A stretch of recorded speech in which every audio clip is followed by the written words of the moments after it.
오늘 우리에게 주시는 하나님 말씀은 마태복음 13장 1절에서 23절입니다.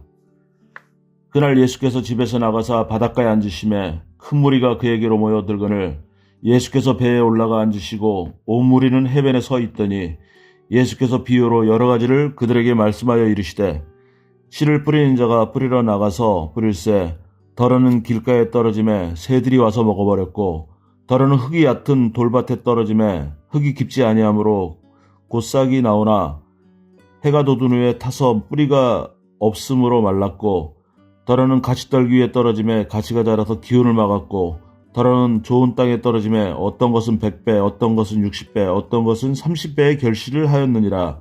귀 있는 자는 들으라 하시니라.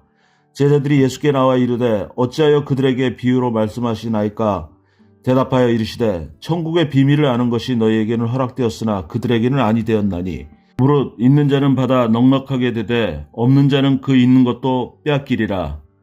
그러므로 내가 그들에게 비유로 말하는 것은 그들이 보아도 보지 못하며 들어도 듣지 못하며 깨닫지 못함이니라. 이사야의 예언이 그들에게 이루어졌으니 일렀으되 너희가 듣기는 들어도 깨닫지 못할 것이요 보기는 보아도 알지 못하리라. 이 백성들의 마음이 완악하여져서 그 귀는 듣기에 둔하고 눈은 감았으나 이는 눈으로 보고 귀로 듣고 마음으로 깨달아 돌이켜 내게 고침을 받을까 두려워함이라 하였느니라. 그러나 너희 눈은 봄으로 너희 귀는 들음으로 복이 있도다. 내가 진실로 너희에게 이르노니 많은 선지자와 의인이 너희가 보는 것들을 보고자 하여도 보지 못하였고 너희가 듣는 것들을 듣고자 하여도 듣지 못하였느니라. 그런즉 씨 뿌리는 비유를 들으라. 아무나 천국 말씀을 듣고 깨닫지 못할 때는 악한 자가 와서 그 마음에 뿌려진 것을 빼앗나니 이는 곧 길가에 뿌려진 자요 돌밭에 뿌려졌다는 것은 말씀을 듣고 즉시 기쁨으로 받되 그 속에 뿌리가 없어 잠시 견디다가 말씀으로 말미암아 환난이나 박해가 일어날 때에는 곧 넘어지는 자요 가시떨기에 뿌려졌다는 것은 말씀을 들으나 세상의 염려와 재물의 유혹에 말씀이 막혀 결실하지 못하는 자요. 좋은 땅에 뿌려졌다는 것은 말씀을 듣고 깨닫는 자니 결실하여 어떤 것은 100배, 어떤 것은 60배, 어떤 것은 30배가 되느니라 하시더라. 아멘.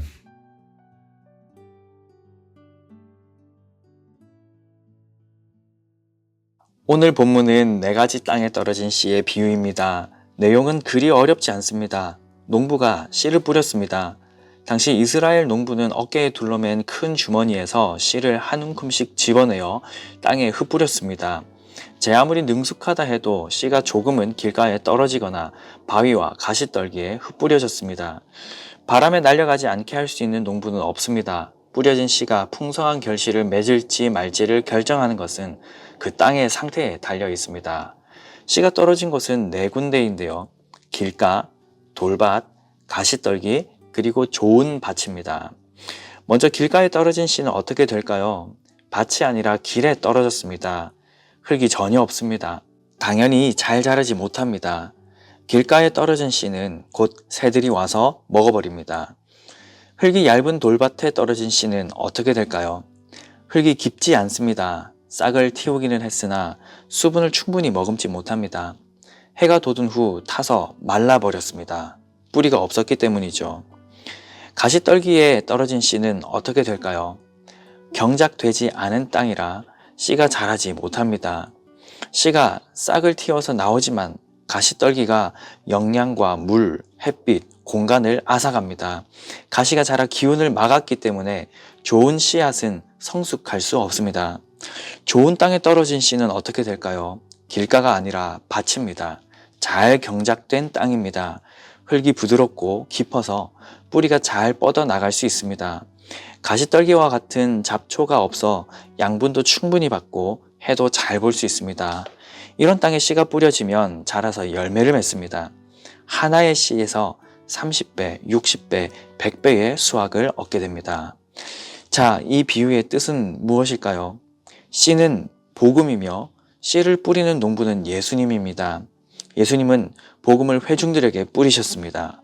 땅은 그 복음을 듣는 회중들의 마음입니다. 회중들 중에는 길가와 같은 사람들이 있습니다. 말씀을 들었습니다. 그러나 전혀 깨닫지 못합니다. 사탄은 그 말씀을 얼른 빼앗아 가버립니다. 아예 말씀을 무시하는 사람이죠.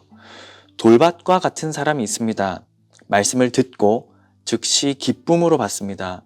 처음에는 다소 성장합니다. 그러나 환난이나 박해를 아주 잠깐 견디지만 뿌리가 없어서 금세 넘어집니다. 복음이 자신들의 삶을 변화시키도록 허용하지 않습니다. 말씀을 진정성 있게 받아들이기를 거부합니다. 어쩌면 우리의 모습과 닮아 있진 않습니까? 주일에 말씀을 듣고 잠시 은혜를 누립니다. 기쁩니다. 그러나 예배당 밖으로 나서는 순간 또는 세상을 향해 발걸음을 내딛는 순간 넘어지고 무너지는 모습, 우리의 모습 같지는 않습니까? 가시떨기와 같은 사람도 있습니다. 말씀을 듣습니다. 그 말씀을 심습니다. 추수에 대한 소망을 갖습니다. 그러나 가시떨기가 성장하는 씨를 질식시킵니다. 씨는 더 이상 자라지 못하는데요. 예수님은 가시떨기를 세상의 염려와 재물의 유혹이라고 하셨습니다. 이것들이 말씀을 막아섭니다. 이런 모습 역시 우리에게 자주 보입니다. 어쩌면 수많은 그리스도인들이 가시떨기와 같은 상태에 있는지도 모르겠습니다. 선포된 말씀으로 인해 은혜를 받고 이제 말씀대로 살겠노라 다짐합니다. 그러나 이내 마음에서 갈등합니다. 그 말씀이 참 은혜롭고 성경적입니다. 그러나 현실적이지 않다고 여깁니다. 결국 말씀은 말씀이고 현실은 현실이라고 여기며 말씀을 무시합니다. 부자 청년을 기억하십니까? 어떻게 하면 영생을 얻을 수 있느냐고 질문했던 사람입니다. 예수께서는 그 청년에게 살인하지 말고 간음하지 말고 도둑질하지 말고 부모를 공경하라 하셨습니다. 그 청년은 이 모든 것을 다 지켰다고 합니다. 혹 자신에게 부족한 것이 있느냐고 묻습니다. 그때 예수님은 그의 약점을 찌르십니다. 그에게 재물을 팔아 가난한 자들에게 나눠주고 나를 따르라고 하셨습니다. 그때 부자 청년은 가진 재물이 많아 근심하며 주님을 떠나갔습니다. 그에게 있어서 재물이 하나님이었기 때문입니다. 선포된 그 말씀으로 인해 근심하였습니다. 그러나 그는 재물을 더 사랑했기에 주님을 떠나갔습니다. 우리는 어떻습니까? 세상 염려가 얼마나 많은가요? 많은 재물을 갖고 싶어 합니다. 더 유명한 사람이 되고 싶어 합니다. 더 성공적인 삶을 살고 싶은 그런 마음이 불쑥불쑥 올라옵니다. 돈은 필요합니다. 도대체 얼마를 가져야 부자인지 그 기준을 정하기는 애매합니다. 그러나 우리의 소유가 얼마이든 관계없이 하나님보다 돈을 더 사랑하면 그것은 가시떨기가 됩니다. 우리는 명예를 사랑합니다. 명예라고 하니 뭔가 대단히 유명한 사람이 되려는 탐심으로 생각하실지 모르겠지만 사실 명예는 이름값 하는 겁니다. 우리는 어느 모임에서든 나로 존중받고 싶어 합니다. 이것이 지나치면 역시 가시떨기가 됩니다. 우리는 모두 성공적인 삶을 살기 원합니다. 문제는 성공적인 삶에 대한 관점, 그 기준이죠. 4번에 걸쳐 들었던 교육 세미나 참 좋았지 않습니까? 무릎을 탁 치게 만들기도 하고 마음에 깊은 울림이 있기도 하고 뭔가 신앙적인 대안을 찾았다 싶기도 합니다. 그런데 당장 나의 자녀, 나의 손주들에게 적용해보려 하니 용기가 나지 않습니다. 그래도 우선 좋은 대학을 보내야 할 것 같지는 않습니까? 좋은 대학 가서 거기서 창의력과 사고력을 키우고 믿음도 자라게 하면 되겠다 싶지요.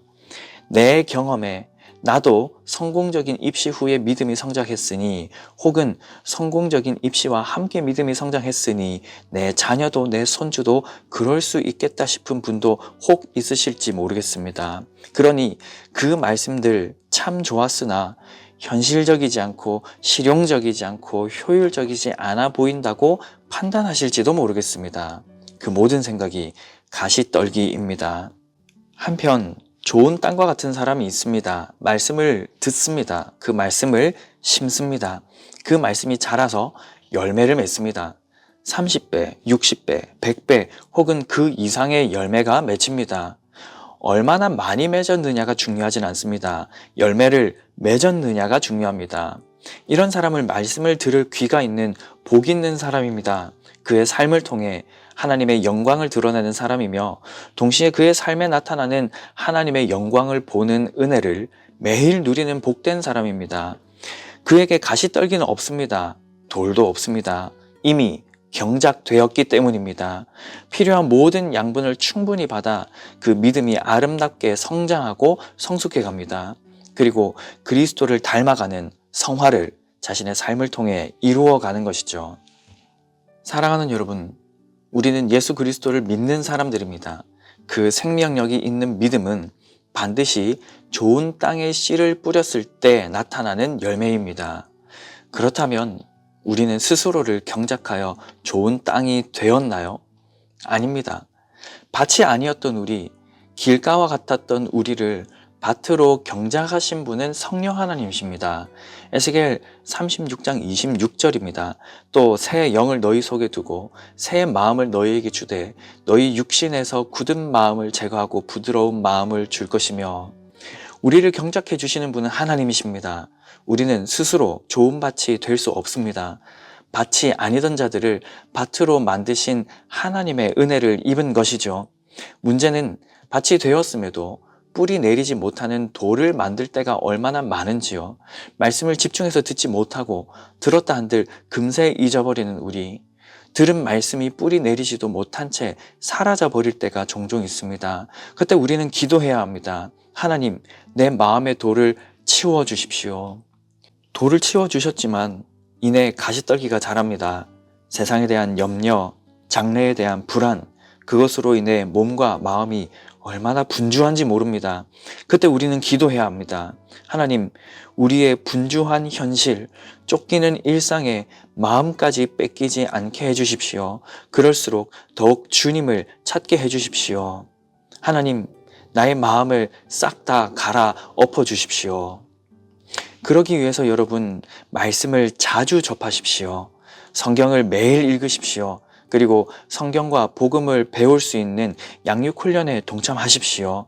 할 수 있는 대로 말씀과 기도에 자신을 노출시키면서 나를 좋은 밭으로 만들어 달라고 기도하시고, 좋은 밭이 된 나에게 말씀을 또 심으십시오. 그래서 열매를 맺는 우리의 인생이 되어야 하겠습니다. 말씀을 맺겠습니다. 사랑하는 여러분, 우리는 하나님께서 우리의 마음을 경작해 주셨기 때문에 복음의 씨앗이 우리의 인생에 심겨져서 예수 그리스도를 구주로 믿게 된 복 있는 사람들입니다. 그럼에도 불구하고 잘 경작된 우리의 마음밭에 돌이 생길 때도 있고 가시떨기가 생길 때도 있음을 기억해야 합니다. 그럴 때마다 우리는 하나님께서 우리의 마음을 새롭게 경작해 주시기를 기도하고, 그렇게 기도하고 준비하여 주일에 또 말씀을 받고 그 말씀을 심어야 합니다. 심겨진 그 말씀이 또 아름다운 열매를 맺어가야 되겠죠.